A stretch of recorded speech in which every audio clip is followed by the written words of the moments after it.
नमस्कार दर्शकों, आपका स्वागत है ज्योतिष सागर पर। दोस्तों, मेरे चैनल से जुड़ने के लिए सब्सक्राइब ऑप्शन पर क्लिक कीजिए। अगर आप चाहते हैं कि मेरी वीडियो अपलोड होते ही आपके पास मैसेज आ जाए तो बेल आइकन को भी ऑन करना ना भूलें।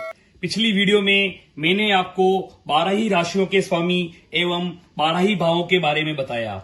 ये आपके सामने जो चार्ट है, जहां लग्न लिखा है, इसे हम लग्न कुंडली कहेंगे। दोस्तों, आप अपनी जन्म पत्रिका लेके बैठे, उसे खोले कि लग्न में क्या नंबर की राशि अंकित है या यहाँ क्या नंबर आ रहा है। हो सकता है आपके यहाँ 2 नंबर आए, हो सकता है यहाँ 6 नंबर आए, हो सकता है यहाँ आपको 8 नंबर देखने को मिले। हर व्यक्ति की कुंडली में अलग अलग राशि होती है, जो अंक होते हैं उन्हें हम राशि कहते हैं। हर व्यक्ति की कुंडली में अलग अलग राशि देखने को मिलती है। ऐसा क्यों होता है दोस्तों, इसके बारे में भी जानकारी मैंने पिछली वीडियो में दी है।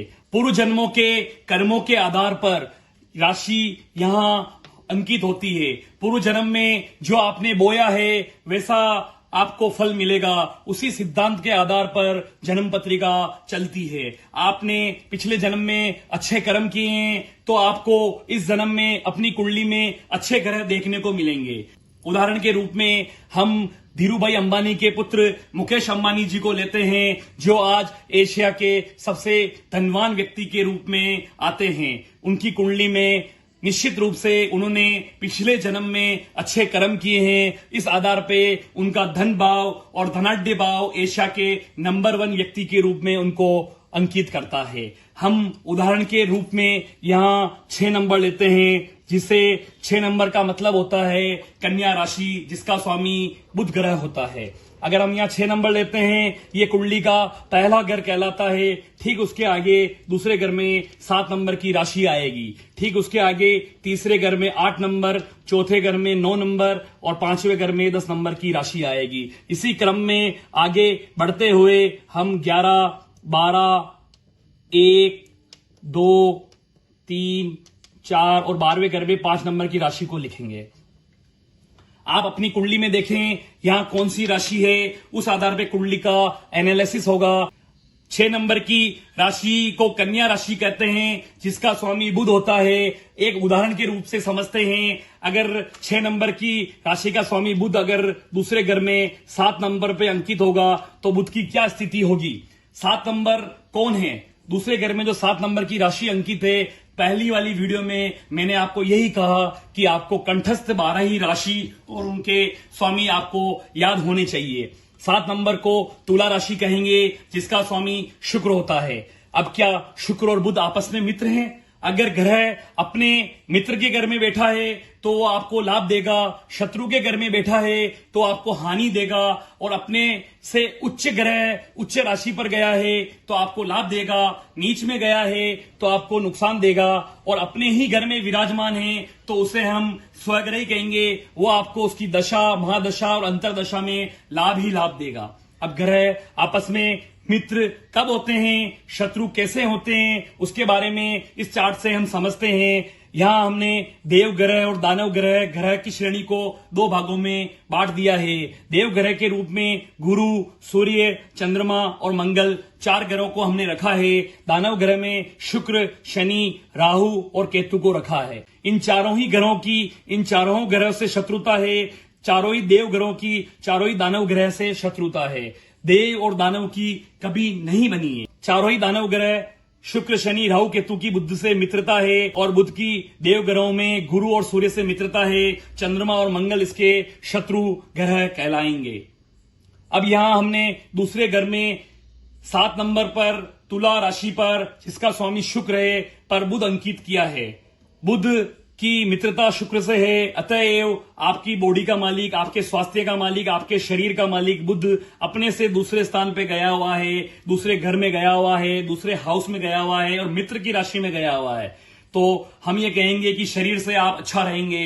इसी प्रकार से हम आगे आने वाली वीडियो में बहुत सी जानकारी प्राप्त करेंगे, लेकिन उससे पूर्व हमें ये जानकारी होनी चाहिए कौन से ग्रह स्वग्रही हैं, कौन से ग्रह मित्र हैं, कौन से ग्रह शत्रु है। आइए एक उदाहरण से हम और समझते हैं। 9 नंबर, चौथे घर पे 9 नंबर की राशि अंकित है। अगर आपकी कुंडली में यहां 9 नंबर लिखा है जिसपे गुरु लिखा है, तो 9 नंबर की जो राशि होती है, 9 नंबर की राशि स्वामी का मालिक गुरु होते हैं। धनु राशि इसकी राशि होती है जिसके स्वामी आराध्य देव गुरु होते हैं। तो गुरु 9 नंबर पे विराजमान है, तो वो है अपने ही घर में बैठे हुए हैं। इस स्थिति को हम पहली स्थिति बोलेंगे स्वग्रही। जब ग्रह स्वग्रही होता है, एक उदाहरण से और समझते हैं। जहां 3 नंबर लिखा हुआ है, ये 10वां घर है। इसको हम ऐसे गिनेंगे, पहला घर, दूसरा घर, तीसरा घर, चौथा, 5वां घर, 6ठा घर, 7वां घर, 8वां घर, 9वां घर, 10वां घर।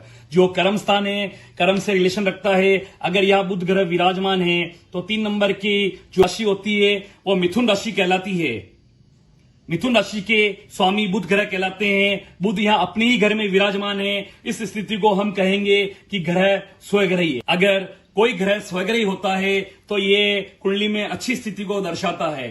ग्रह जब स्वग्रही होगा तो मान के चलिए आपको उसकी दशा, महादशा, अंतरदशा में आपको लाभ देखने को मिलेगा। मित्र पर होने पर, जैसा कि यहां उदाहरण कुंडली में 7 नंबर, दूसरे घर में 7 नंबर की राशि पर बुध विराजमान है, तो मित्र के घर पर होने पर भी हमें लाभ देखने को मिलेगा। और तीसरी स्थिति होती है शत्रु राशि पर। हम एक और उदाहरण से समझते हैं। 12 नंबर जो 7वां स्थान है पत्नी का, पत्नी के स्थान पे अगर हम यहाँ पे पत्नी के स्थान पे यहां हम शनि देव को विराजमान कर देते हैं, तो विराजमान किए हैं। 12 नंबर की राशि को याद कीजिए। 12 नंबर की राशि के मालिक मीन होते हैं जिसके स्वामी गुरु देव होते हैं। गुरु यहां चार्ट में देखते हैं, गुरु देव ग्रह की श्रेणी में आते हैं, शनि दानव ग्रह की श्रेणी में आते हैं। अतएव इसी सिद्धांत के ऊपर कि शनि यहां शत्रु राशि में विराजमान है। शत्रु राशि पर जब ग्रह विराजमान है तो वह नुकसान पहुंचाएगा, और उसकी दशा, अंतरदशा में जब वो आएगा तो जिस भाव में बैठा हुआ है उस भाव से हमें नुकसान देखने को मिलेगा। अतः शत्रु राशि होने पर ग्रह हमें नुकसान पहुंचाएंगे। अब ग्रह किस स्थिति में उच्च के होते हैं, कहां पर नीच के होते हैं, यह आने वाली वीडियो में मैं आपको बताऊंगा। आने वाली वीडियो में हम इसी विषय पर आगे बढ़ते हुए यह चर्चा करेंगे कि ग्रह कौन सी राशि पे उच्च के होते हैं, कौन सी राशि पे नीच के होते हैं। इसकी संपूर्ण जानकारी आपको दूंगा। ये चीज अगर आप सीख लेंगे तो यकीन मानिए दोस्तों, आपको 90% मैं दावे के साथ कह रहा हूं आपको, अगर आप 12 ही राशियों के स्वामी, 12 ही भावों की जानकारी, कौन सा ग्रह कौन सी राशि पर उच्च का होता है, कौन सा ग्रह कौन सी राशि पर नीच का होता है, ग्रह आपस में किस प्रकार से देखते हैं, अगर आप ये सारी चीज कंप्लीट सीख जाएंगे तो यकीन मानिए आप किसी भी व्यक्ति को छोड़िए, आप अपने स्वयं की कुंडली में जो ग्रह बैठे हैं उसका दोष निवारण कर पाएंगे। कुंडली हमें पूर्व जन्म के कर्मों के आधार पे ही हमारे यहाँ कुंडली में, लग्न में अंक संख्या होती है। अगर किसी व्यक्ति ने पिछले जन्म में अच्छे कर्म नहीं किए हैं तो अभी वर्तमान में उसकी कुंडली में अगर चंद्रमा नीच राशि का 8 नंबर पे होता है, इसकी जानकारी मैं आपको अगली वीडियो में दूंगा। 8 नंबर पर अगर किसी व्यक्ति का चंद्रमा अगर विद्यमान होता है तो ये माना जाएगा कि उस व्यक्ति का चंद्रमा नीच का है, तो उसने पूर्व जन्म में अपनी मां को नुकसान दिया है, उनसे वैर रखा है, उनकी सेवा नहीं की है। इस वजह से उसका इस जन्म में चंद्रमा नीच राशि पर आया है। चंद्रमा नीच राशि पर आया है तो मां के साथ सुख सुविधा, भूमि भवन वाहन का सुख मां के साथ जुड़ा हुआ है, तो आपके जीवन में सुख खत्म हो जाएंगे। आने वाली वीडियो में मैं आपको यह भी बताऊंगा कि आपकी कुंडली में कोई ग्रह नीच का है तो वो क्यों है, उसका क्या वजह है, और अगर वो उच्च का है तो पूर्व जन्म में आपने ऐसे क्या कर्म किए हैं जिससे आपको वो ग्रह उच्च का देखने को मिल रहा है।